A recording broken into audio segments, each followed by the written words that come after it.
that they did and they published. Yeah, he did a really great job, and I think it's kindly said that he is, has passed away. I think he has many more ideas that he wanted to show to the world, and with his ideas are really great, and I love Marvel. I watched the other movies, and there are some things I don't like about the ending, but yeah, we are all kind of that way, that we are always some things we don't like. But yeah, the overall movie is it's quite good. It's interesting, and yeah, I think we as Infosec geeks are not Yeah. alone on the Marvel side. Mhm. So let's start with the stream. I will share you the link where you can see me too. It's Sure. in chat. So, you show the questions. There are 13 questions. I welcome everyone who are viewing. Welcome to the stream. And today we have TJ Null in the stream. Say hello to him. Hey, everybody. I hope you all will enjoy it. We talked already about Marvel and his background, if you can see it. And yeah, let's just start away with the first question. Mhm. So yeah, did you when was your first hack ever? If you remember your first hack. So I had to do some research to talk about that. So the first hack that I ever did was when I was a senior in high school. My instructor dropped a Backtrack 5 R3 cookbook and a Backtrack 5 CD as well too, with a few virtual machines on it. So I spun up my own Backtrack image, got it running, and went through the book. And one of the attacks that we went through was a man in the middle attack that we did. And the attack that I had to do was I had to use Ettercap for it. So this is before Ettercap was around. And Ettercap is used for ARP spoofing and for any type of man in the middle stuff, right? So so when I got that set up, the funny thing was that the instructions said that we were supposed to use it to go ahead and actually try to grab packets that would pass through, or like any username or credentials. So when I ran the ARP spoofing attack that happened, I actually binded it to the wrong target that I wanted to get. And I actually was snipping traffic and sending all these ARP packets to the router. And so when I sent it to the router, what happens basically, it stopped all communication and all traffic. So it shut down the entire traffic at the school. So no one was able to get to the internet. No one was able to talk to each other because I was flooding it with so many packets. I almost took the router down with Ettercap. And what did the mentors say to you? Or the mentors didn't know anything. The mentor was like, why is no one getting the internet? And there was also students that were in my class too. They were playing Minecraft. They were like done with lab assignments. So I was like kind of go a little bit further, try to test out some stuff that was in the book. And this one attack basically took down all the internet at the school for a period of time. And when I stopped the attack, when I stopped the ARP spoofing attack, internet popped up back. Everything was fine, no problems, no issues, which was pretty funny. and So did they yeah. ever find out that it was you, or they never bothered anymore? I was honest with them, and I told them, like, I think I ran something that might have caused the whole issue. And so I was being responsible about it with my mentor, letting him know, like, hey, this is what I did, this is what I ran the book. And then he was like, okay, well, I'm gonna cross that lab out in my future classes then, in future lectures. I'm like, okay. Like, I didn't get punished or anything for it. It was really nice to be in a lab or an area where they were okay with us doing these types of things. We were okay playing with this type of stuff.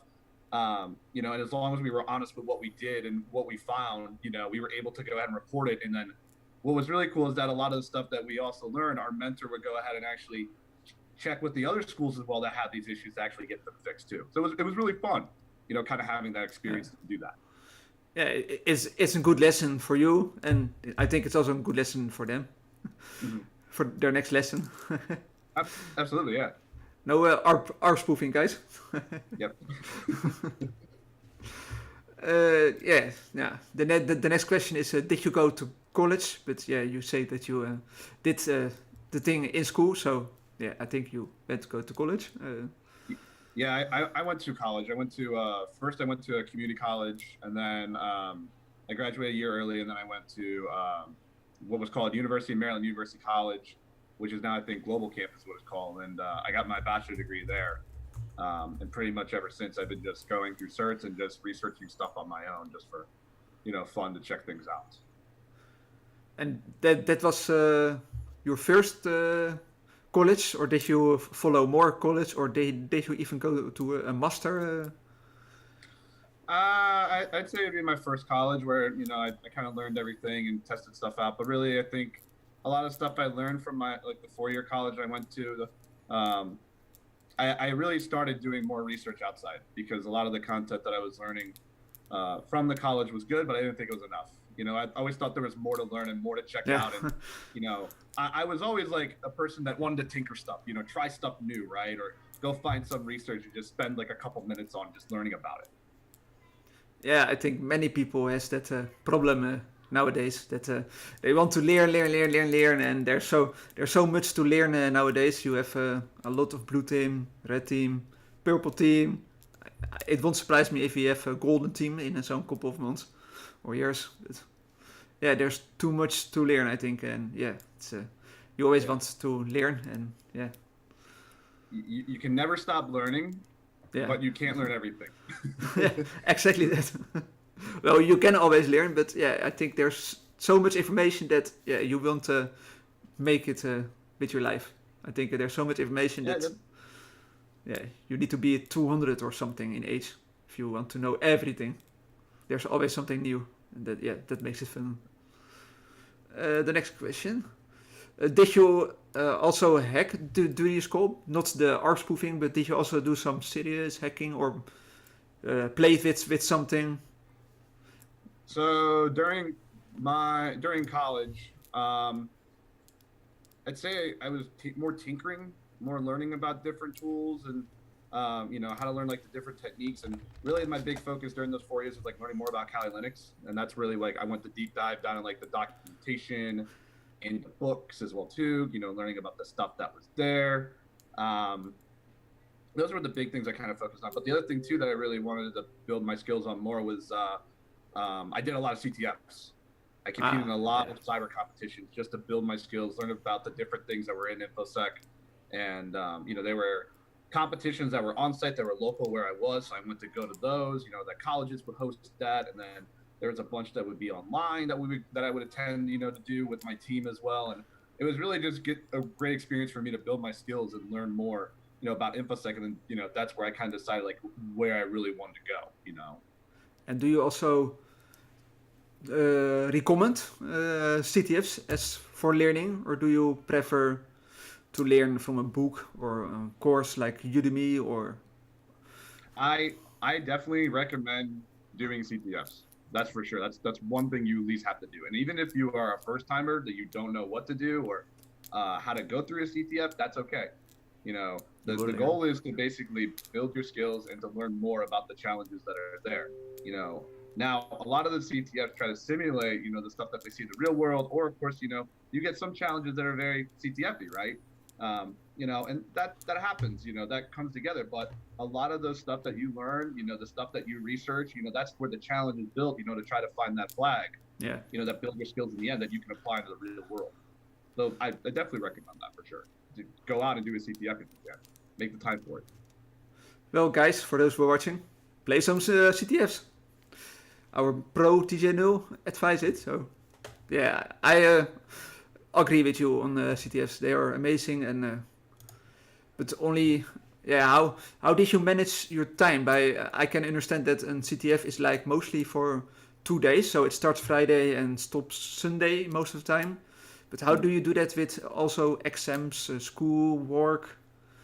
Do you have some time management or some schedule that you follow?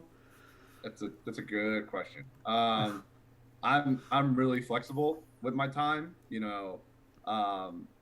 If there's something I want to focus on, I'll make a priority for it, right?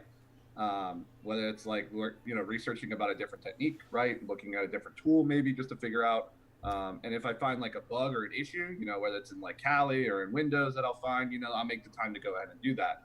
But I know when I'm stuck in a rabbit hole, like, I'm going down, I'm like, I need a break. I'll make the time to take a break. And, it's always good to have other activities outside of InfoSec, like for me, I like to go hike, so on the weekends, I will take a break, get off the computer, try to go do a hike, or, play a sport. Like I love playing lacrosse. That's been a thing I've always played in my childhood, and I continue to do that now, So those are the things, I try to find a balance between it, and if there's something I have a priority over that I can't do, like, I have like other tasks I can't do personally, I'm going to dedicate my time to that, and it's different for everybody, right? It varies on how everybody manages their time and their skill, and what they want to focus on and learn more about. And it's something that everybody has their own type of schedule that they need to figure out what is comfortable for them and what they can do. If that makes sense. Yeah, that makes sense. Totally. I also have a really strict schedule that I follow, and yeah, I also have like you. One day in the weekend, Sunday, is my off screen day. So no screens, just enjoying the outside or something. Just do something not behind the computer, because else you will go crazy if you are behind the computer 7 days. There are people who are doing it, but yeah, I think I will go mad if I be behind computers. Yeah. But it's nice to hear that you also have a strict schedule that says that in the weekends you play lacrosse or go hiking. And do you that alone, or do you also with friends, or maybe your children? If you have children, I don't know, but if there's somebody that needs me for a team, on the community that wants me to go ahead and check out CTF, I will go ahead and do that. I mean, the team OSSEC, also has a CTF team. It hasn't been active as much recently in the past, since we've been doing so much stuff that's been going on in the back end. But one of these days, hopefully, we'll probably get the CTF team back, that I know of for sure. Hopefully one day. And then, there's other people in the community that ask me to come out and do CTFs. And then, there's sometimes I'll do CTFs, alone. Like I've done them before in the past, where I've just wanted to learn. And, some of the CTFs are like 24-hour CTFs. I'll stay up and do the 24-hour CTFs on my own, right? It's just because I want to learn. I want to build my skills and understand, what's, the host or, the person who created this challenge, why did they make it? What was the purpose of it? And, try to go down and understand where, does the flag end on this, or what technique are they using and what tools are they using that maybe I don't learn about, I don't know about, and I'd like to add that to my tool set or my arsenal, right? Yeah. Yeah, that's a really great spirit that you have. And yeah, you just pick up the CTF and you think, well, it's an OSP exam. I just go 24, a lot of coffee, I think. Water, snacks, right? You gotta stay hydrated, of course, when you're going through this type of stuff. And when you feel like you're burnt out, you need a little bit of break, you take a break, there's always other things you got to do during the day, right? Yeah, exactly. No, it's nice to hear that you really put your time good. You don't waste time, I see. You always are busy. I try not to, but I also I make time for the people that ask me, like, if I need, if they need me for something, I'm gonna go ahead and do it, or like just to check on them, just to make sure everything is okay. And if someone needs me to help troubleshoot a problem with them or an issue, I'll do that. That's where we learn together, right? In the community in general. That's how we build a relationship and be able to engage with one another. That's what I love about being in this field. The amount of people that we get to talk to and work with, and pass ideas back and forth, is incredible, because everybody is unique in their own way to learn from each other with different skills and the different mindsets that they have. That's what I love about it. Yeah, that's totally true. I love the InfoSec community, and also I never expected to talk with you or the other people that I have already met. And if you do that in something else, like a DJ or something, I don't imagine calling up Tiesto and saying, "Hey Tiesto, do you want to come in my stream?" I don't think he will answer my phone. But the InfoSec field is just it's just so open and friendly, and I love that. I really love the community and the people. Mm-hmm. Let's go to the next question. Okay. yeah, when did you knew that you wanted to join the InfoSec board? That you wanted to be a red teamer? So my junior year of high school, so like at my high school, they had a career and tech development area where they started getting you like into IT and into networking, right? And right there, originally, I knew I just wanted to be like a network engineer. That was where I originally was going to start. I mean, I was kind of into hacking a little bit, but I didn't like really look into it as like a full interest until um, the high school actually offered a class that would actually prep you on um, Security Plus. So like that's when I was like thinking, okay, I want to learn more about the security side of IT. And this is when IT was really the big thing. InfoSec really wasn't like a huge thing to talk about. It's cybersecurity was like the first ever buzzword that was coming out to be more bigger about security itself as a whole. So when I took the Security Plus class, I was thinking that I'm going to go through by a book, get a write up and everything. No, like I said earlier, my mentor dropped that book and then dropped the Backtrack CD, had a couple virtual machines already built for us, ready to go. And we didn't go through, I think, any of the course material that was like related on the topics of Security Plus. We were just really going through a lot of the stuff that was in that book. And then there was another book that we had that we talked about the different fundamentals of security and how people can break into those type of things and then focus on the policy side of that. But more of the technical stuff is what we did was through Backtrack, which is really what I got hooked on. I was like, I'm learning how to use these tools. I'm learning how to use exploits, right? And I'm kind of wondering like, how can I like improve and build my skills, and that's when I knew like I wanted to be a pen tester. I wanted to do red teaming. I wanted to get on the offensive side of cyber because I like those type of challenges. I like going through those type of problems that we have, and what can we do to improve the security of this world? Because we really need to find more people like that, and we need to find a way to collaborate more with the blue teamers that are out there that are fighting against those types of attacks that are from the rogue people that we see, the malicious people that we see that are out there, So that was my kind of passion. That was kind of my niche where I knew like, yeah, this is something I want to do. I want to keep sticking with it. It's a nice and interesting story. And just one question on that story. You said you used Backtrack. For now, for this time, do you use Kali or do you use Parrot OS or what is your or do you a custom made OS or which? I will never touch Parrot. That's going to be the one honest thing I'm going to say. And I'm sorry for all the Parrot fans that are out there. I actually, what I do is I still use Kali Linux, but I actually build my own images. I roll my own images that I know with the tool sets that I want, the script that I need, and the applications that are on there. And I have a system where it actually builds the image weekly. So it actually updates the tools and the programs that I have. And it's just like a simple bash script that I've had that originally Got Milk actually wrote that I kind of modified that does everything for myself. So like, if anything breaks on that image that I want to load, I want to check, I have a previous image that I've already built weekly that I can pull. And if I know the program works there, I can go ahead and pull that. So, for all the people that have Kali issues out there, the bugs that are there, the community, when Mutt started, Backtrack, and then, has been taken now by Kali, and now Got Milk, is the head guy to spear all that and everything with it. They've been very open with a lot of things, the packaging, the documentation, the tool set out there, I still think it's a great operating system, and I think it's really a good pen testing operating system to continue to use. And, I'm going to keep using it because that's just how I know. But don't let me stop you. Everybody is different on how, they use their own type of pen testing distro, right? Or has a set of tools that they want to use, right? It's different for everybody. And that is something I embrace that everybody should do. Everybody should try different ones that they like to use that get, the job done of what they need to do, right? Or complete the task that they want to try. It's really nice that you just made an entire system to make image of your own build. It's really, it's quite amazing. Yeah, I can give you one story. I mean, when before I got into pen testing, in my full-time, one of my full-time roles is working as a SOC analyst. We actually had people had a spare dirty box. It was just like a sandbox system that we would use to test malware and like all the different code samples on there.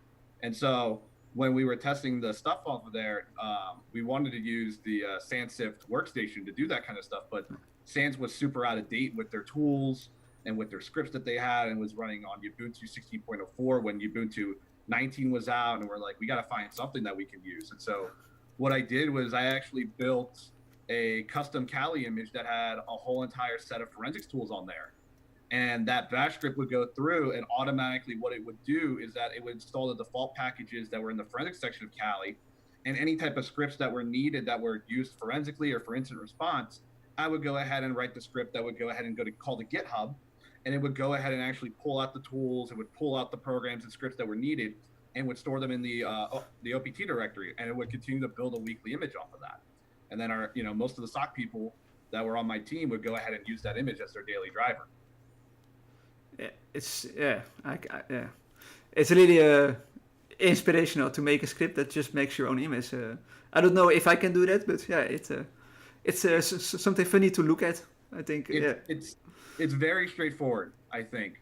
And the reason why I say this is because Kali's documentation pretty has like a straightforward set. Even the Kali Linux Reveal book has an easy chronological workflow of how to like build the image, get started with it, and then recently we had a person that I helped as well too try to build a i3 based Kali image, and so him and I would go through packages. We work with the Kali team on that just to get everything good going forward with it, and he actually did a piece about it as well too on his blog, and we also shared it on OffSec's blog as well too, of how he did it and what needed to be in it to build that image.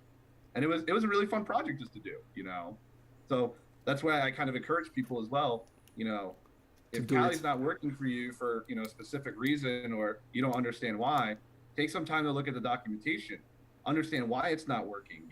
It's basic troubleshooting 101 procedure, right? And, if you know that you only need a certain set of tools, you don't need everything that's in Kali, then, go ahead and actually use, go ahead and actually build your own. I challenge people to do that, just for fun. Yeah, it sounds as a fun project, and I think you learn a lot from it to make this. Let's go to the next question. Why did you choose to start with hacking and do it as a living? Why did you decide to do it as a job and not as a hobby kind of thing? Why did I choose to start with hacking and make it a living? Yeah. It's just for the passion I have for it. That's really the big thing. I just love to do it, and yeah, it keeps me busy. The one thing that one of my team members says is that you're never going to be busy on the offensive side. You're always going to be going through different challenges, right? You're going to be facing up different systems that you're going to see, and you're going to find older systems that you don't understand why they're there and what you need to do to fix that stuff, right?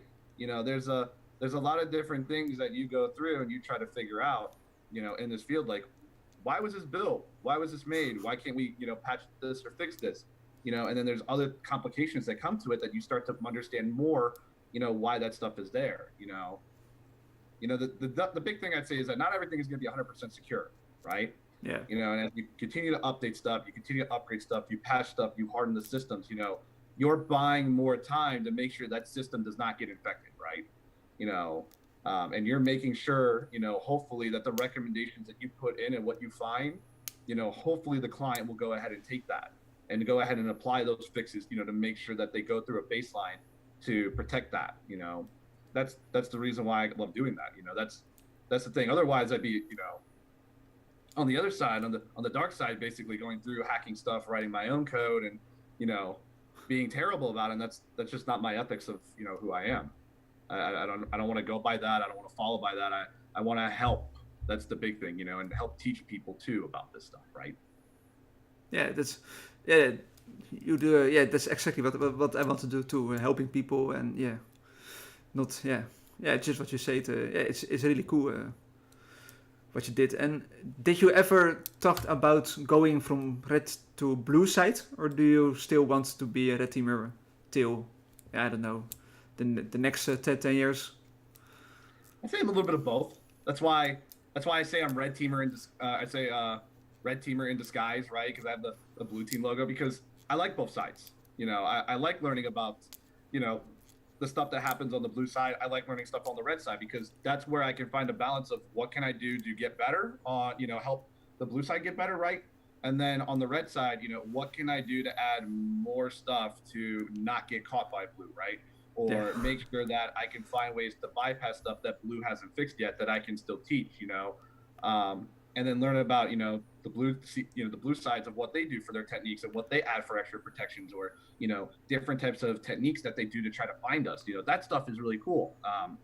And that's when I originally started out. Like, I started out as a blue teamer for a while, and then the past couple of years is when I started really getting into red teaming and pen testing more, because I wanted to continue that passion down the road, and that's what I still want to do now. And do you also have your own lab at home to practice the blue team, red team? Yeah, I already talked about that. I have a huge home lab that I have that I got running. So I'll have a separate system that's sandboxed that has a firewall built onto it, that has a separate network that's got management. It's got Security Onion running on it. It's got Splunk running in the back on it. We got Elastic as well too, just to go ahead and query the logs and stuff that's there. And then what I'll have is I'll route all the traffic from the network that I have, my management network, into a subset that's VLAN to my malware network, right? So this is where I have a separate Windows 10 box that I do for testing. So like, I'll test all my code I write, any malware that I have I want to test, I'll do it there. And then what I'll do is that any type of attacks I run with Kali, for instance, and if I need to change any default stuff that's in there, I'll go ahead and do that. And I'll run it through and see what I can do to get, how should I say, right? To see if I can get through, and if I get through, and if, Snort or Suricata on Security Onion doesn't detect it, or Splunk doesn't have any logs for it, then I know I can write something to fix that, that type of stuff, right? Then I can be able to share to the community, or, be responsible to disclose that type of stuff with vendors, letting them know, like, hey, this is something that needs to get fixed. This could be a vulnerability in a situation that someone could be using outside in the public. What can we do, to help fix that and make it better, right? That's the big thing I try to push, in my research and when I do that kind of stuff.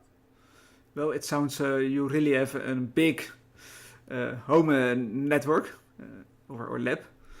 Yeah. I think the costs are huge before you started. Mm-hmm. But yeah, it is worth the cost. I think you learn a lot from your home lab, and you do play a lot in it, I think. Oh yeah, everything on my home lab is all virtualized, and it's literally running on one server that I have, that I do everything on. That's it's really amazing. I hope. I'm planning to build my own lab too once I'm finished school. But yeah, that's another story.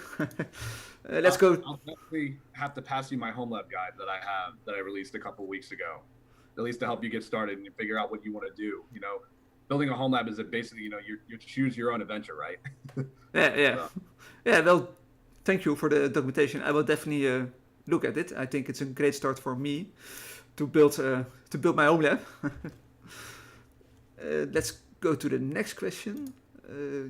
How did you finally end up at Offensive Security? That's a fun story to say. Oh, here it comes. The reason why I probably got in was because of Got Milk. Got Milk and I were very passionate about, InfoSec learning. He was a person that inspired me to do a lot more, and learn a lot more about, Kali, the stuff that was going on, with Linux, trying to do Privest stuff, right, and reading his blogs and stuff. And when I passed my OCP, I wanted to continue someone's guide, Abachi's guide specifically, and try to expand it more on the different stuff that you can learn outside to prepare for the PWK OCP course, right? And that's when I also wrote, helped out with the NetSec Focus Trophy Room, where we would create a vulnerable list of boxes, and we saw there were boxes that were, at least good to prepare for the PWK OCP, right? And so we would go through those boxes, we would, test them out, right? And then I kind of wanted to make something where, for people that couldn't be able to run boxes on Vault Hub, right? That's when I made the other list, and I kind of expanded forward on that list itself. So while I was doing that, I wrote the guide. I passed the guide to him, you know, to get it checked and everything. And then, you know, the guide was good. A lot of the people at OffSec really liked it as well too, which was a shocker to me. You know, so when I posted it, Got Milk was the first person who's like, you know, are you interested in working for OffSec? I was like, that was a dream. I was like, just to hear that from him, I'm like, no, this is a joke, right? Like 100%, this can't be real. And sooner or later, we started going on call. I started talking with Jim Gorman Elwood, you know, the director, content that was there, and well, his role's changed now, but we would talk, him and I, and you know, just going back and forth of how we can grow the community because, you know, back in the old days, OffSec really did have an engaging community. You know, people were always there to talk and you know have fun. Much was out there like, okay, hey, I'm gonna go live real quick. I'm just gonna see what I can do to find an exploit in a vulnerable app, right? Or the student admins would play Call of Duty with students just for fun, right? You know, so all that old stuff, right, was really fun. And then you know, as time you know catched up, and you know we have other applications that are out there like Slack and Discord that are there. You know, the community was kind of fading, and like I felt like you know at OffSec I wanted to build that. I wanted to take that challenge to you know, rebuild the engagement, the culture that was at OffSec in the past, and try to expand it more, you know, where we can all learn together, and not just in one spot, but also to help students that are, you know, going through the course, you know, that need the mentorship as well too. You know, those were the big things for me. That's what, you know, I decided I wanted to take that role up. I wanted to be the community manager. I think you did a great job with InfoSec. I think the community has it has risen up again, and yeah, I hope I can play Call of Duty with the admins soon, and I hope I get extra points if I can manage to kill them for my exam. I don't know if I could do that, but no, I want to bring that old stuff back. You know, I want to bring the engagement. I want to bring the community back with it, and I want to work growing with other communities, you know, as well. Like we talked before, you know, those are the big things I want to do, you know, to establish that culture that we used to have. Yeah. I think InfoSec was one of the first great communities, and I think it's a waste if it is gone. I think you really do an important job for the entire InfoSec field, and bringing the InfoSec community back, as you said, more interactive, more fun. Yeah, I think that will be great if that can be happen again. Yeah, absolutely. How is it to be a community manager for Office Security? How does it feel, and what are your daily tasks? And how is it? I absolutely love it. There's not a day that I go by upset, angry. You know, I have moments, but in the end, I love working with OffSec, and I love being the community manager where I can go out and talk to people, you know, and help people understand, you know, the frustrations that they have or the feedback that they have, and what can we do to improve that engagement going forward. You know, those are the big things that I want to push. So recently, we pushed out OffSec Community, where we can go ahead. It's basically a way where everybody can get together and chat on.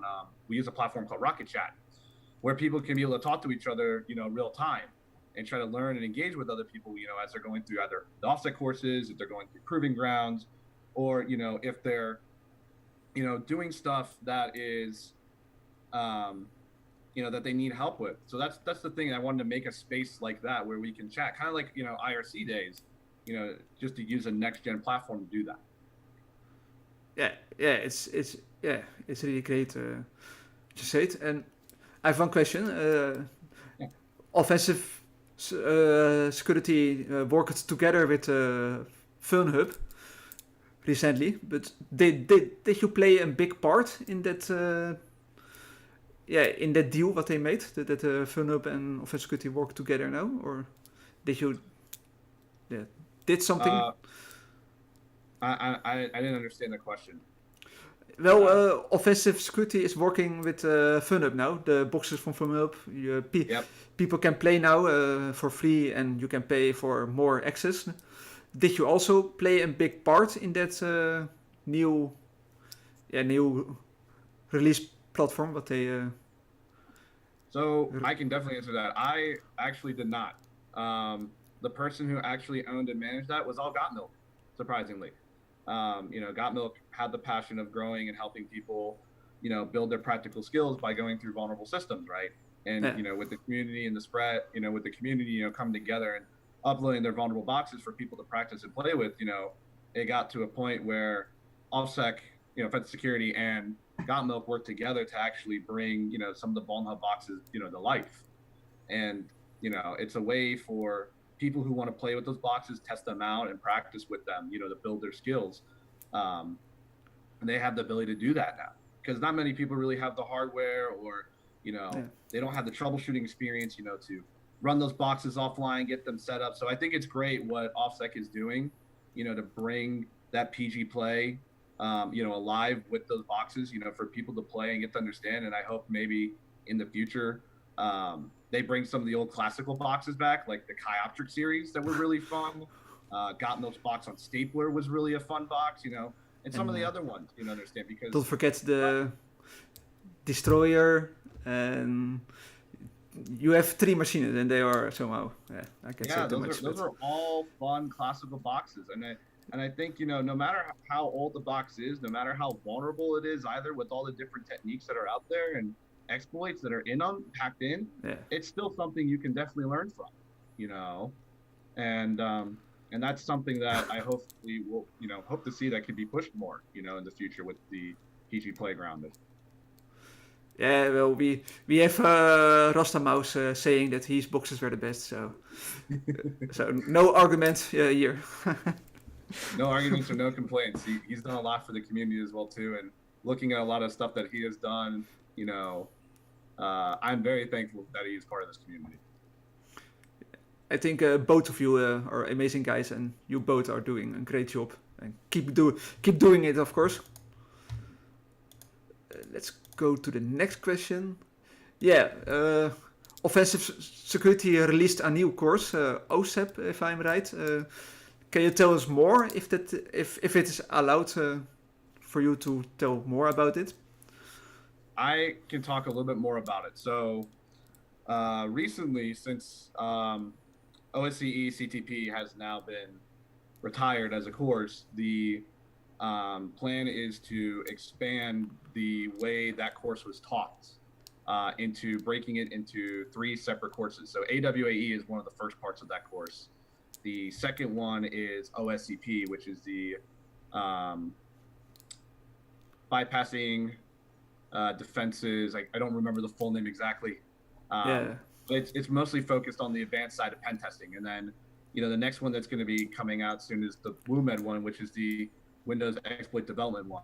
I don't know when the date of that will be, but it's basically just to break down what CTP used to be, where it covered all 3 of those sections, and it's now more expanded into those separate courses. So OSCP has a lot of content and material that's going to be going through, talking about the different bypasses, the different techniques, how you can chain a lot of those attacks together, and it's going more into the advanced side of different stuff, that we see and we focus on now, with stuff like Active Directory, for instance, right? Expands more onto that stuff. So I'm really excited for it.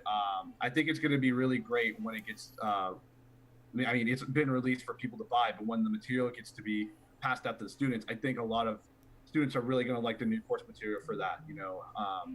The person who wrote it that really helped out with it, I think played a big role. Morton Sickness really did, I think, a fantastic job just looking at the syllabus, and hopefully I will get hands-on, to see the actual course and get a better understanding of what the material is going to be taught in it, to at least help out the students, or even the community, try to learn more about what this course has to offer. Yeah, I saw the syllabus, or I did some research about OSEP, and I think it's really an amazing course, and it's definitely on my list to do. And I'm really glad that they released the course, and I'm looking forward to the new courses that are coming too, as you just said. And thank you for clarifying this OSEP and the other 2 courses that come. Absolutely. It's you kindly told it, but what are the future plans of Offensive Security? So besides releasing those new courses, of course. I can't comment. I'm sorry. No, I'm just kidding.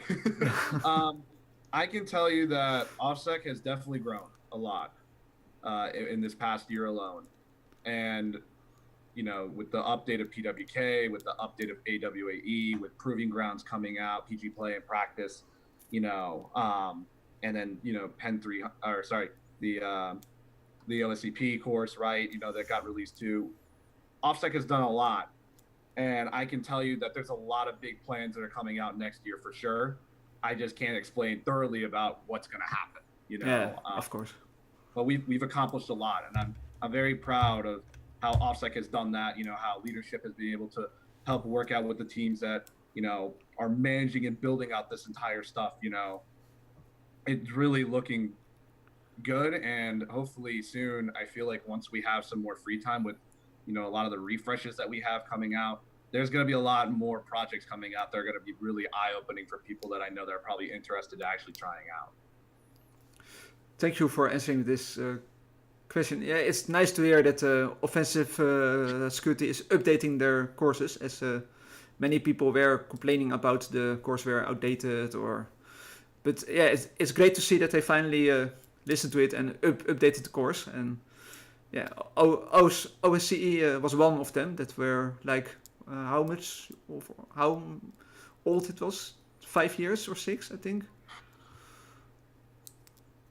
Yeah, it was long. I'd say it's definitely long. I'd say probably 8, maybe. I mean, yeah. I know there was a couple versions that were updated for modules and stuff that got changed around and made stuff a little bit more easier. But there's the new course for sure has a huge revamp in it.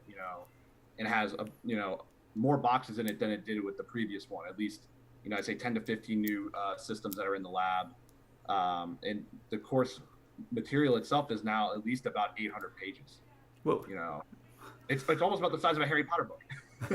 But as long as you take your time to go through the material, understand it, if you can't, and you've done it once, always go back to it. Try to learn more about stuff that they teach in the topics of the material itself, because it's going to help you in the labs and it's going to help you in the exam. That's for sure. Yeah, I can definitely agree on that. The only thing that OffSec needs to do is tell me faster when they update their course. I did OSVE, and one day after I passed my exam, they updated it. And the same happened to my OSCP. I completed OSCP, and 1 month later they updated. I was just too early, I think. No, it wasn't a joke. I think that's something we can work on. And that's something I could be able to bring back as feedback. See, working together with the community. That's something maybe in the future. It was really sad for me that I passed it, and really one day after I passed it, they update the course, and I was thinking, oh man, if I just waited 1 week, I had to look at the updated material But yeah, anyway, they are doing a great job with updating, and yeah, let's hope they will continue this spirit. But yeah. I think they will with you and the rest of the team. Let's go to the next question. Yeah, if there are people in the stream who are watching now, if they want to join Offensive Security, like a student administrator or monitor or proctoring or whatever they want, how can they join Offensive Security besides just sending their CV to Offensive Security? But yeah. So the proper procedure is to apply at career.offensivesecurity.com with the roles that are open right now, any job recs that we have. But if you have any questions about any type of job recs, I know you can definitely be able to email OffSec about it to learn more. And if you have any questions as well too, you can also ask in the OffSec community platform as well. We have a jobs channel where people can ask those questions, or also post jobs as well too that are there. And worst comes to worst, contact me as well, and I'll see what I can do in my best to understand, if you applied or if you want to talk more about the position, and I'll see what I can do to be able to get any information about that to at least, help answer people, who are interested in working OffSec. Well, for those who are watching, call TJ No and he will help you with the job. No, it's a joke. But for you who are watching, you know how to apply to Offensive Security if you want to work there. I also applied once for student proctoring, I believed, but I was refused, unfortunately, because too less experience. But yeah, it's nice to get working as a student. I think for OffSec, I think it's nice to watch people go crazy behind their OSP exam, and you just sit there with a smile on your face, like, no, that's not the right way. Yeah. No, but yeah, thank you for saying this, and let's go to the next question. I saw on your Twitter you also participated in NetWars 2017, 2019. Can you explain for those who don't know what NetWars is? What is it actually, and what do you need to do there? Yeah, I can definitely explain more about that. So a couple years back, I did a cyber competition that SANS hosted called SANS NetWars. And SANS NetWars is a cyber range basically that acts as a capture flag competition. And what they do is they break it down into 4 or 5 rounds. I think this year now it's 4. But in those rounds, they have a variety of different challenges that you need to do that act as like a story basically that go through it.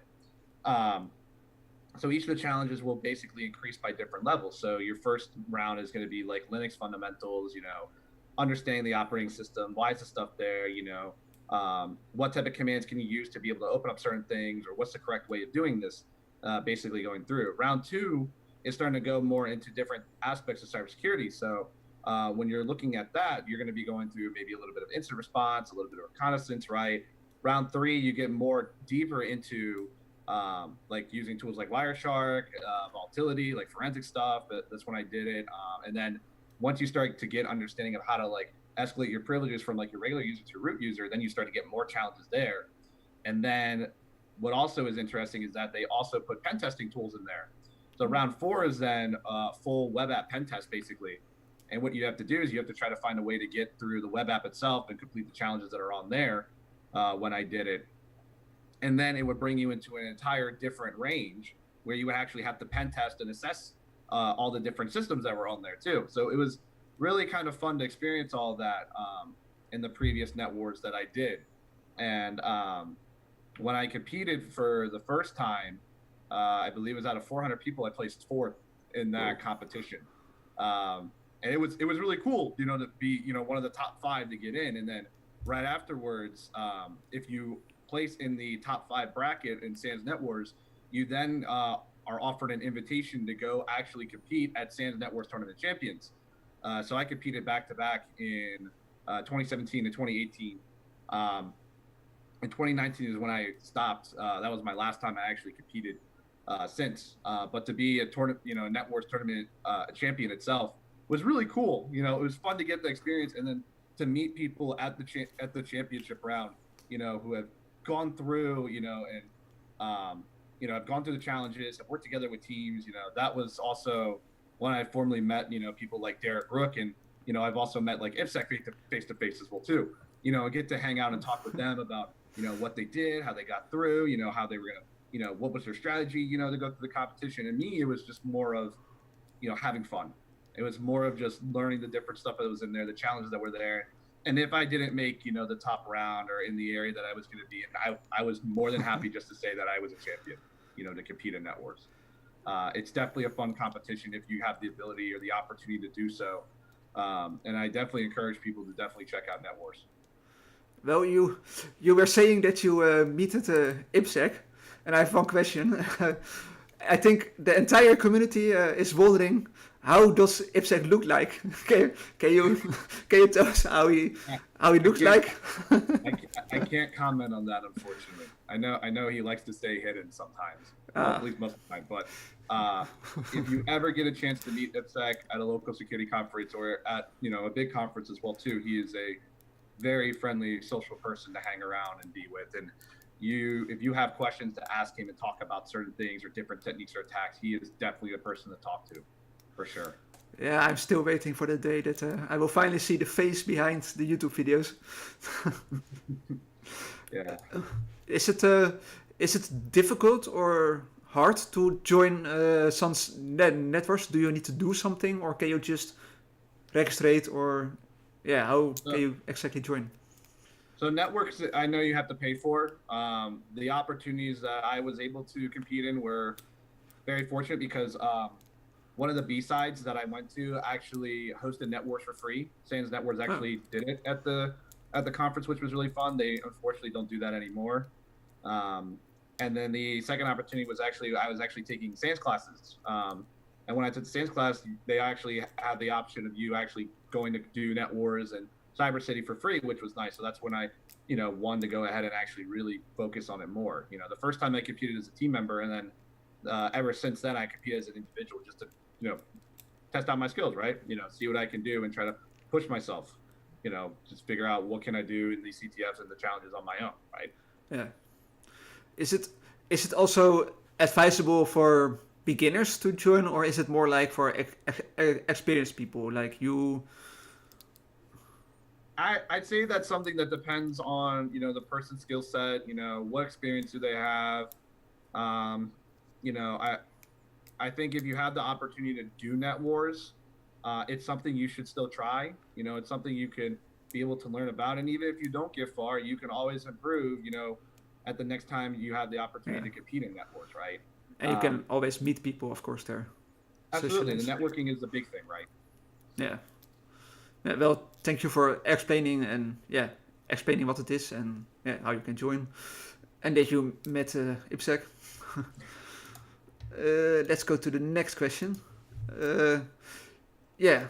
How is your typical workday as a red teamer? Like, yeah, what do you do besides, of course, pen testing their infrastructure? But So as I said earlier, the one rule about working full time in my day-to-day job is that you're not supposed to do nothing.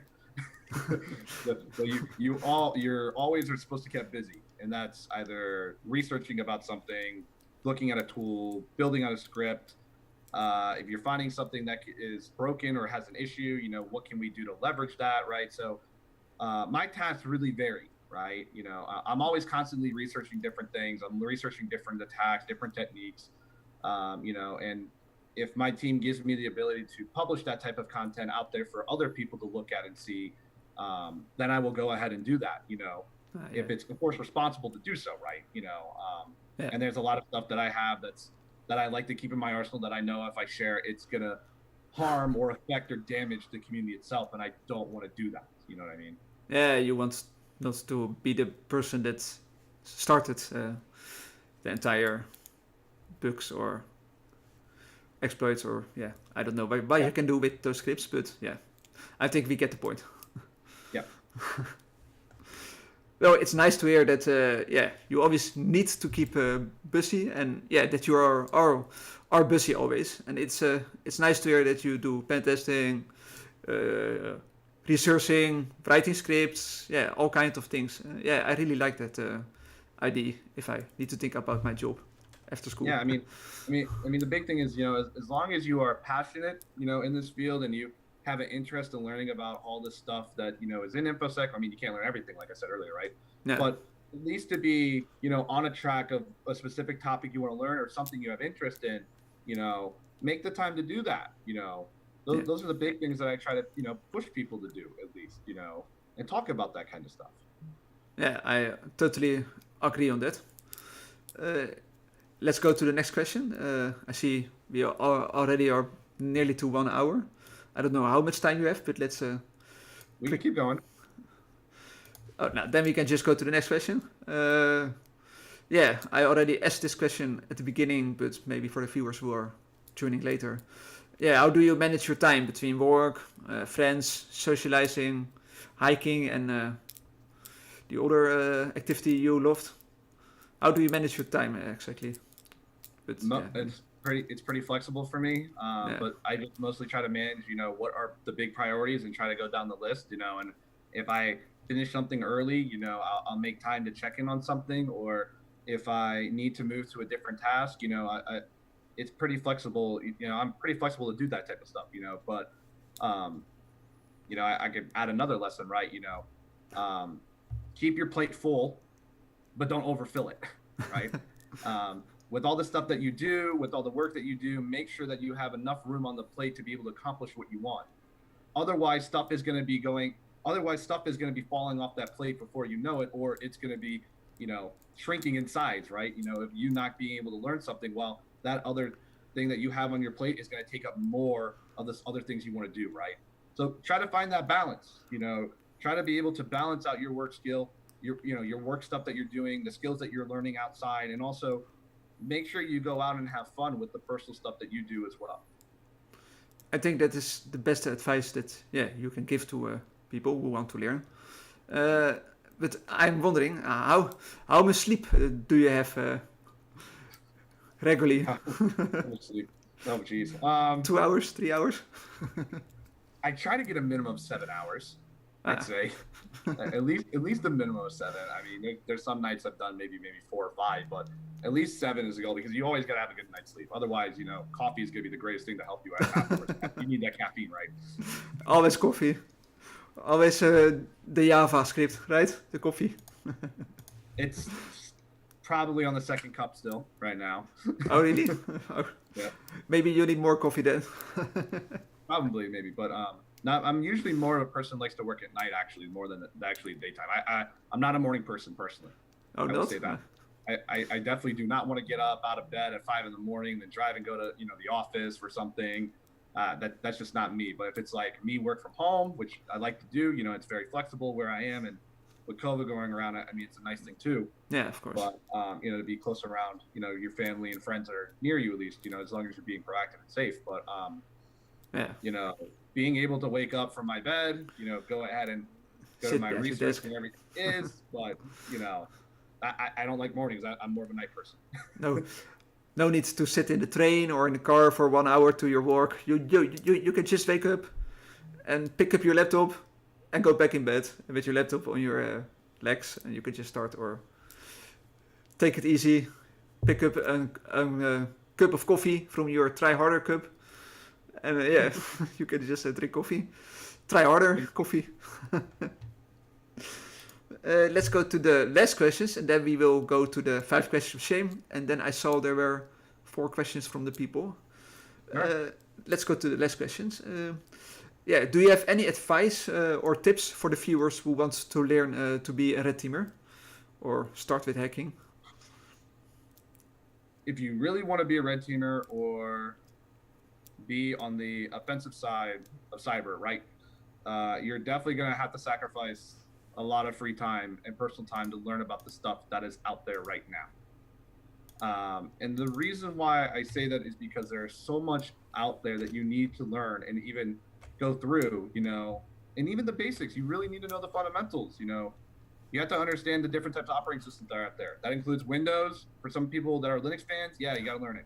If you are a Windows person and you don't want to touch Linux, sorry, you got to touch Linux too. Mac OS, same thing. Those are things you have to learn. Your TCP/IP networking fundamentals, those are a big thing. And I highly encourage people to learn a programming language. Python's great. Golang is also pretty great. I don't know really if anybody gets into Ruby anymore or getting into Perl back in the day, right? Start with something simple with that type of a language. Those are the big things that I really highly encourage people. And the one thing that I'm really trying to build my skill on that I wish, I kind of learn more about is actually scripting.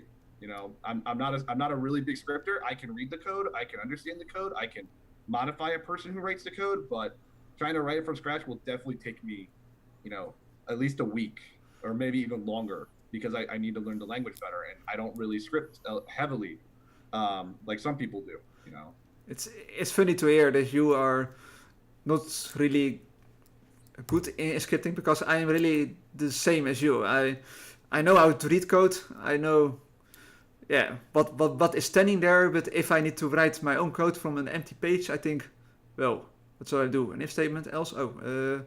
Oh wait, I need it. I'm a terrible coder. I'm going to be honest with you. I suck at coding, but if you give me a script and you want me to modify it and make changes to it, for some type of liking for what we need to do for a purpose, I can try, right? I could do it. It's going to take some time, but I'm not going to give up on it. That's for sure. Yeah, it's nice to see that I'm not the only one who sucks at scripting, but is manageable to change scripts, but not manageable to write an entire new framework or something like that. Yeah, but it's nice to hear that you wish to learn more about scripting. Do you spend a lot of time learning scripting right now with all those new courses out there that teach you, yeah, the fundamentals of scripting, basics? I'd say more for me now. It's Python 3 that I'm starting to try to learn more about and try to pick up my skill on. I like to learn more about Golang, Go for sure. Well, I have. There's one viewer in this stream. I know him, and he loves Go. So if you want to question him, you can talk with him. His name is Terminal Jockey. He loves Go. I would definitely like to speak with him about that and some experience as well too. The big one that I'm starting to learn more about is Rafa Mudge's Cobalt Strike. The sleep/aggressor language is a big one that I'm starting to learn more about. Because that's what one of the big C2s that we use, even though I want to expand more to learn more about different ones like Covenant, Mythic that's out there. Rasta, I know you're working on one too that maybe I will soon try if I can make the time for it. But those are things that I want to try to at least build my skills on more, you know. Yeah, I talked with Rasta last week about this new framework, and it seems very promising. I can't wait to try it, and I think you also want to try it as soon as possible. Mm-hmm. So, Rasta Mouse, keep up the good work. Come on with the framework. Boom, boom, boom. No fireworks, please. Well, thank you for answering this question. And yeah, let's go to the 5 questions of shame, and then the couple of questions from the people. Really? So, the first question, I think you many people will know the answer on this one. But which hero will you be? If you can choose any hero from any script or show, what would you be? The person behind this virtual background right now. I am a huge fan of Spawn. And if you do not know who Spawn is, definitely take some time to look him up and understand his role, his abilities, and a lot of the stuff that he's done in that type of superhero universe that he's in right now. Tom McFarlane really does a great job writing that comic series, and I just love it so much, and I'm like hooked onto it. He's probably one of my favorite superheroes. He's a badass for sure. Excuse my French, but you know he's really cool that I like. Yeah, I think many people will guess that by seeing your background picture with Spidey. Let's go to the next question. If you can choose 2 parents, which 2 parents would you choose? You can choose any celebrity, movie hero, action hero, science fiction person. Maybe the background person as father. Parents, jeez. Honestly, I'm happy with my parents. My parents were, fortunate to support me and help me grow, and were able to invest the time and money, into making who I am, and also helping me build my skills. Because without them, I would not be able to be here. Right? And I would not be able to do the things that I love, that I do now. I think that is, the right answer. I think that's the best answer you can give. Just be happy with the parents you have right now. No need for John Depp or... No. No. Not really. I don't really see any actors that really inspire or anybody outside. I mean, the people who are close to me that are family, those are the ones that always continue to inspire me. There's many family members, and who you are in this InfoSec community, that have helped me become who I am as well too. So, yeah, I think that's the best answer. Okay, let's go to the next question. This one is much fun. What will be your weapon of choice? You can choose any weapon. What will be your weapon of choice? Any weapon of choice. Can this be like an actual weapon or like a? Yeah, you can choose a power cat as a weapon, or you can choose an actually gun or a toilet paper. I'm gonna go with a gun in a game. In Destiny 2, there's a power weapon called Xenophage that I really love. It's a one-shot long machine gun, and it literally will take out anything that's like a one-shot kill. It was probably one of the hardest guns to get that I did with the person in the community. And I had so much fun getting that gun. I mean, it was painful, but it was really fun to get, and also it's really a fun gun to play with that I really like to use. You just one-shot everyone. Yep. Basically, almost. Seems the perfect weapon. Mm-hmm. Not the last question. Let's go to the next question. In a game of scissor, paper, and rock, what will be your first choice? Rock. Gotta be tough. Again, someone with rock. I'm still waiting for the guy with paper. Mm. Yeah, many people chose rock, but yeah, I can understand it. Rock. Definitely you, of course, because in Spider-Man you have the enemy, that rock, that Sandman. Yeah. Now let's go to the last question. What will be your ultimate hacker name? You are the first person on Earth that can choose any hacker name. So what will be the first hacker name that pops up in your mind that you want to use? The hacker name that I would want to use is the one I'm using now. And the reason why is because there is a story behind that. So my mentor was one of my big inspirations back in high school. But the other person that also was a big mentor to me was my grandfather. He actually was really big into technology too. He had a couple small technology firms as well that he would go ahead and spin up and run and do consulting in for. And what was really cool was that he would actually write scripts as well too, to like get jobs done and tasks done. And we would every Sunday, him and I would always have talks, whether it's about science, whether it's about technology, what hackers are doing outside. He was the one that really pushed me and inspired me. And he went under an alias name called Devin Null. And when he passed away when I was in high school, I wanted to keep something from him at least, and I wanted to keep that name going. I just didn't want to take his first name. So what I did was I took Null as his last name basically, and TJ was the first name that I really liked. I don't know why, I really like TJ as a name and I wanted to stick with it. So TJ Null is my hacker name, and that's the story behind it. It's really a great story. Of course, also a sad story because he passed away. But yeah, it's really nice that you used his name again to keep a little bit of him with you. Yeah, it's fascinating. Yeah, well. Yeah, his name will always be around, and he will always be someone I look up to, and that's why, just to keep him, by my side, or keep that name going forward. That's one of the big things that I hope will continue. Maybe down the line, at least what I can do in the projects that I can be able to contribute to the community. It feels like he's just standing beside you, just like it's Null, TJ Null. That's my son. Yeah, I'm proud of you. Yeah. But thank you for the background story of your name, and I will not disagree if I were in your shoes, I think. But I can't say that, of course. Mm-hmm. Well, those were the 5 questions of shame. I hope you liked them. Those are fun. I did enjoy them. I saw there were some questions in the chat, so let's go to the first one. Have you ever? Did you ever have a burnout from the hacking? Yep. There are points in time where I have done so much work and I prioritized so many things. I have felt burnout. I have, and it really sucks. I went down through, I think, part of a time where I was constantly hacking, doing pen testing, and I was in my room for weeks.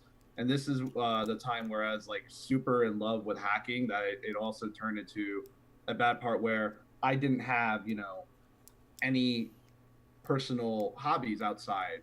Maybe hiking was one of the big ones, but I didn't do it enough. Lacrosse, I stopped for a couple years, and recently the past 2 years I've gotten back into it because those are things you need some things outside of InfoSec to keep yourself stable and balanced, right?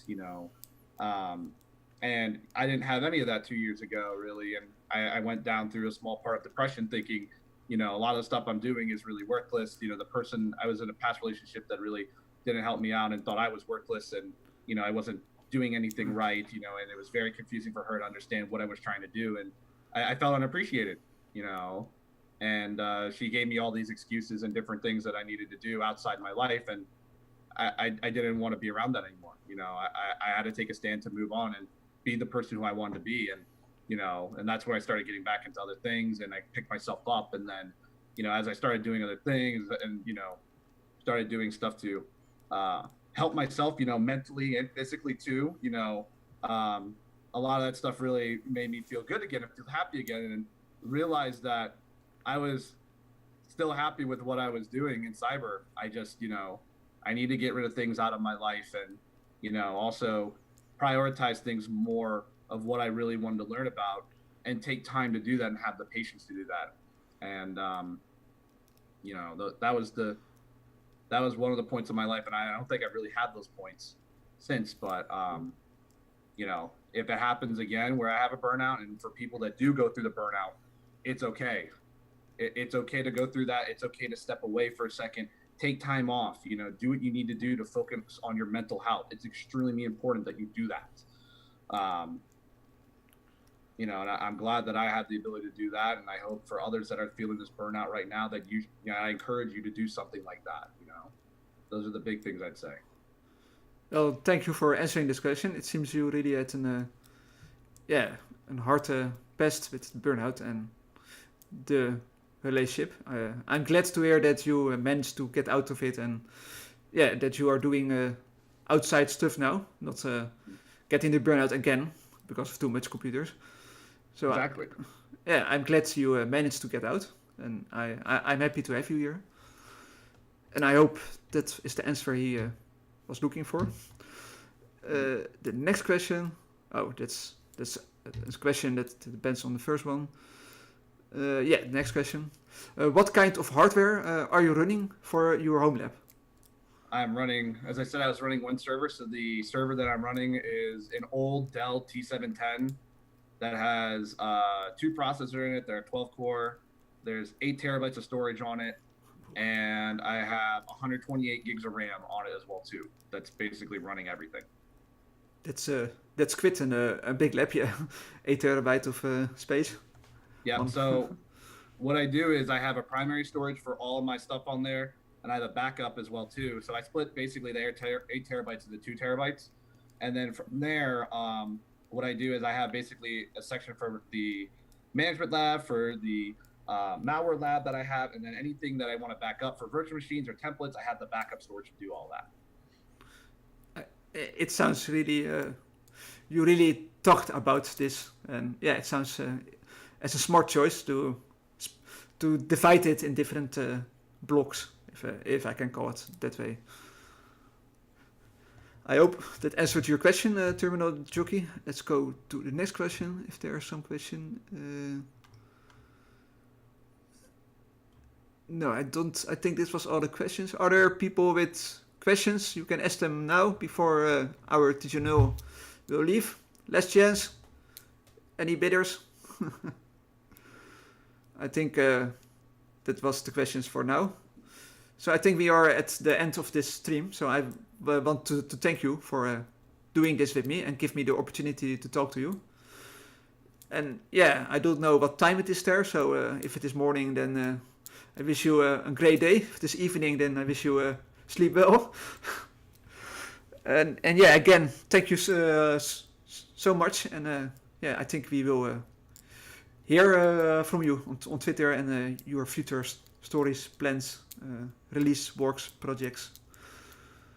There's going to be a lot more projects coming out soon, but I appreciate you reaching out to me and talking to me. And also, it's really good to meet you as well.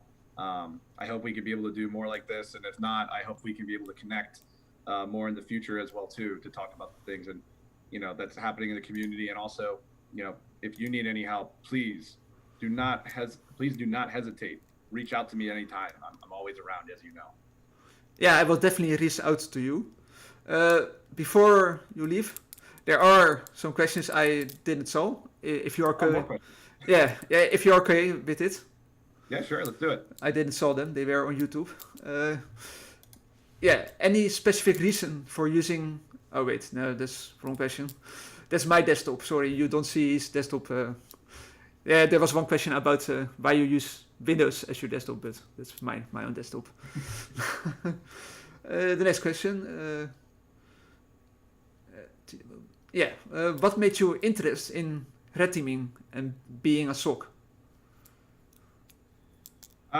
So during that time of when I was graduating from college, moving more into a full-time role, in cyber, um, as I was trying to learn more about red teaming on the side for fun, I really wanted to get a better understanding of the blue team, like what they do, right? So I was fortunate enough when I landed a role that was able to allow me to be, the SOC analyst.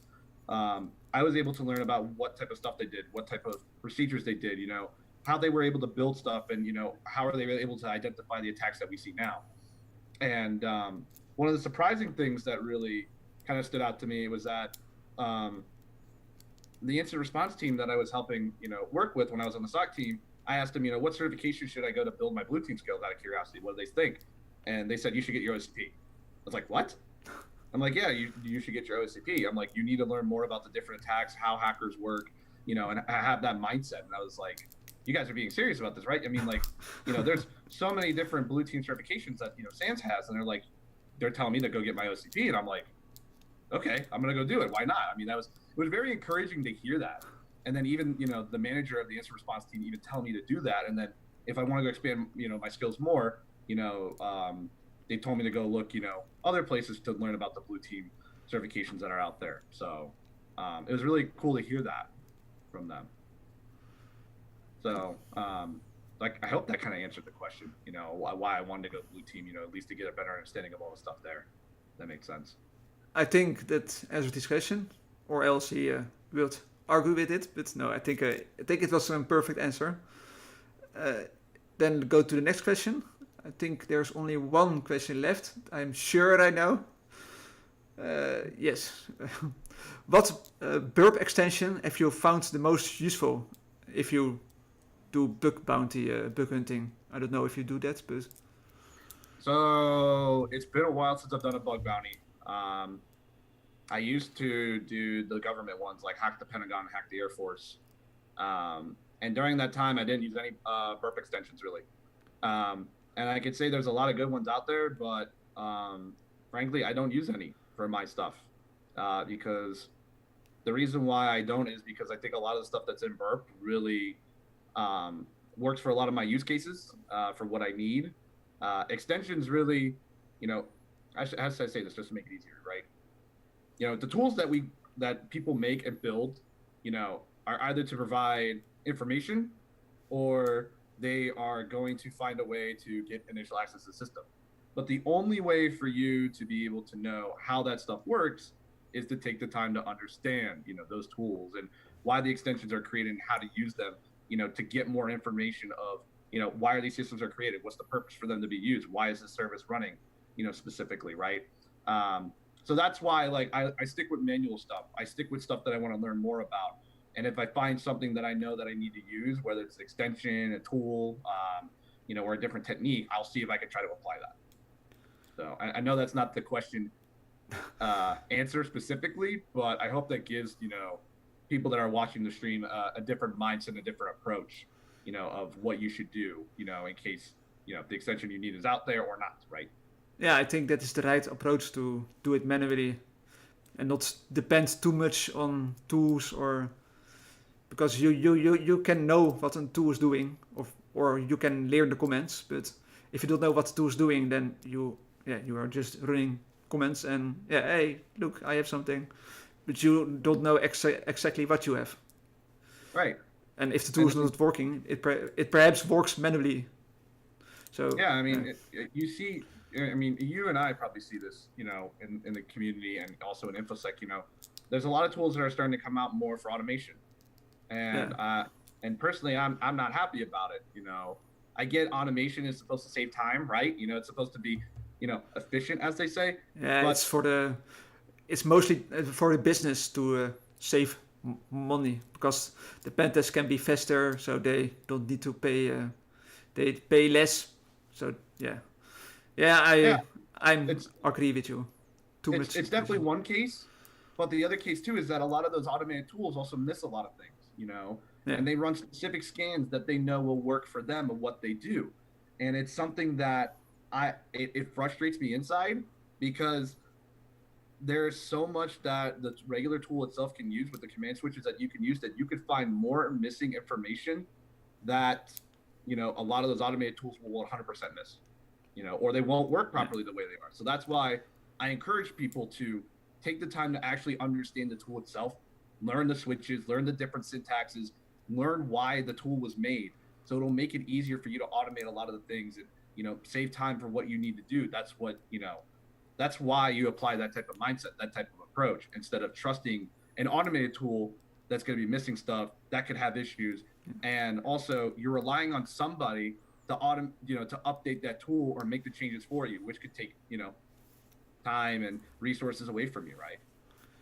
Yeah, I think you are totally right with there are too much automation tools coming up right now, and I think in a couple of years the pen test job as we know right now with manually doing things, I think in 5 or 6 years it's all automation. I don't hope it, because it will, I don't know what happens to the pen test job by then, but yeah, as it seems at this rate there are many automation tools coming up, and yeah, I'm afraid to see what will happen to the pen test job as we know it right now with manually testing. And then I think in 6 years it's just, I come for the pen test, you put your laptop in the network cable and click on a button start, and it does everything for you. You just sit there with your cup of coffee and, hey, we found something, we have hacked you. Oh, yeah, great. So I can give you my point on this, right? So, if, as you stated, right, you think automated tools are going to take over pen testing. So if automated tools are going to take over pen testing, who's going to be able to test those then? Yeah, then we, of course, need to test those. There's always going to be pen testers, right? And they're going to be testing something. They're going to be working on something. And, as automation starts to pick up more, right, and we see automated tools that say that they can do pen testing, right, someone's got to make sure that those tools actually do the job, because those tools can run risks. Just like, human error is one of the biggest things. Security misconfigurations, biggest, right? So I don't think our job is going to die anytime soon. Our job is going to be around for a long time, I think, personally. But I hope, the use case that I gave you gives you a better understanding of, we're not going to be gone, because we're always going to be around to do something, right? I was more going in the direction of that pen testing will be different from now. It will probably, it will be a kind of different than we know pen testing right now. Mm-hmm. But of course, we will always be here to secure the bugs, fix the problems, and definitely with our artificial intelligence, I don't know how to say it in English, but with that coming up, our job will be more important than ever, I think, with those evil robots coming up. Let's go to the next question. I will do 2 more questions, then it's, I think, enough for now. I think you have things to do also. Let's see. Well, I have here one question. Is it worth learning PowerShell in 2020, or is it not worth because it will be too heavily monitored? PowerShell is not dead. I will say that for a fact. Although on the Windows side, PowerShell is definitely becoming more monitored. We have, Windows and Microsoft have added ANSI protection, and also, specific more controls to check the scripts and what they do and what they initiate. There are still ways that stuff can be 100% bypassed, And the other thing too is that a lot of the focus more has been heavily on Windows, but as you see, Microsoft is trying to move also to the Linux side. And a lot of the research that I've been doing the past couple of years has actually been on PowerShell for Linux. I did a content piece for Offensive Security that got, I believe, released back in June, that talked about PowerShell for pen testing in Kali Linux and how you could be able to grab, a PS session in Windows if it's, that module is actually open, or how you could write your own custom one-liners. The one-liner that I had on the OSSEC blog, I know definitely is being caught by ANSI, but when I used to use it, it never got flagged. It never got caught by ANSI. I always had a callback coming in, for my beacons or, from my shells that I would launch in PowerShell. So there are definitely techniques. There are definitely still things we need to research about in PowerShell on the Windows side, but I can definitely tell you for sure that the atmosphere of Linux with PowerShell is definitely increasing. We're starting to see I'm starting to see a lot more distributions, distros that are out there in Linux that are actually having PowerShell installed by either default or as an option that you can install PowerShell for Linux on there. So Microsoft doesn't have any security protections or anything that Windows has that's already on for Linux. So for people that are running PowerShell for Linux, you better watch out, because there are definitely a lot of different attacks and technique vectors that we can be able to leverage and use, and also be able to interact from the Linux from Windows side. That's why one of the big things that I tried to push before I joined OffSec was also to get PowerShell on Kali. And that was a fun project that I was able to actually work on and help with too. So if you see PowerShell default on your image, or you have the ability to install that package, just remember to think of me when it's there. We should grab your head and we'll use it as the icon for PowerShell. This is PowerShell. Click on his head. Posh is never dead. Definitely take the time to learn it for sure. It's really a fun language to learn. It's a really fun scripting language and automation language to learn. Yeah, I'm learning PowerShell right now too with this book. You probably know it. No, if you know it. It's Learn Windows PowerShell in a Month of Lunches. I don't know if you... Yep, that's the book I've used. Yeah. That is an awesome book to use. I'm reading it right now, and yeah, so far it's really good. Some topics are like, oh, I need to reread it because I don't get it the first time. But yeah, PowerShell is really amazing, and many people don't know the full capacity of PowerShell or what it can do, I think.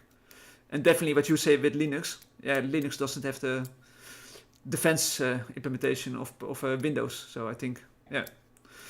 I will recommend as well too, Lee Holmes' Windows PowerShell Cookbook is definitely a really good book to learn more about PowerShell. And also check out SpectreOps' PowerShell course that they released publicly on GitHub. Definitely look at the PowerPoint slides on those and the challenges and the labs that they have, because that's also a really good resource as well too to learn more about PowerShell. I will definitely check those out. Thank you for saying. I didn't know from Spectre. I hope that answered your question. And let's go to the last question, then it's really finished. The last question is, if someone is OSCP certified and he goes into bug bounty, is he in trouble for doing bug bounty, even with OSCP, or?